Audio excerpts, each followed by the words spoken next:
Be prepared for detours and delays on and around the Kennedy Bridge. An $18 million month-long repair project got underway earlier tonight. WLKY's Daniel Kemp's live along the waterfront with a look at what drivers can expect. Daniel. Well, Garen, they can definitely expect some backups. Consider that 136,000 cars and trucks travel that bridge daily. You factor that in with ever-changing weather conditions, all bearing on that 50-year-old bridge, and that creates some problems that have got to be fixed.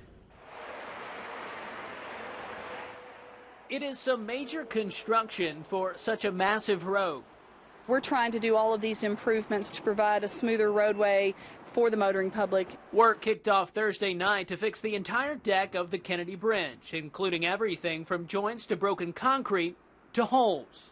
Anybody who's been on the Kennedy Bridge lately knows it's pretty well riddled with potholes. But patching them up won't come without some pain, trying to figure out new ways to get across the river. Motorists really need to expect that there will be a lot of congestion and delay with this project. The project calls for cutting the 7-lane bridge down to 4. 2 lanes of traffic will be kept in each direction, but during it all, several ramps are shutting down too.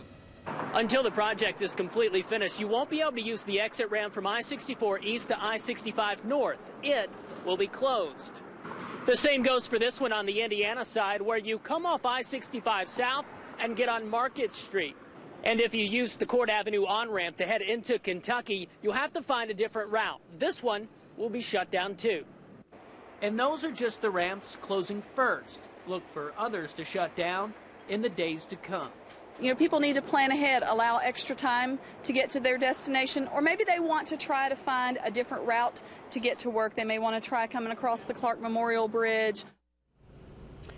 And also be aware of this. Starting this Sunday, exit ramps from I-65 south to eastbound 64, northbound 71, and westbound 64 will be closed for 10 days.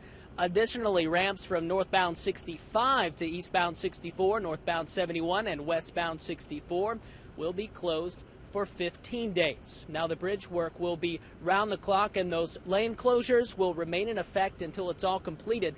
That is slated to happen sometime at the end of July.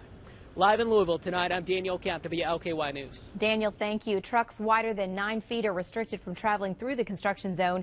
The work was originally scheduled for the spring, but it was delayed due to the shutdown of the Sherman-Minton Bridge.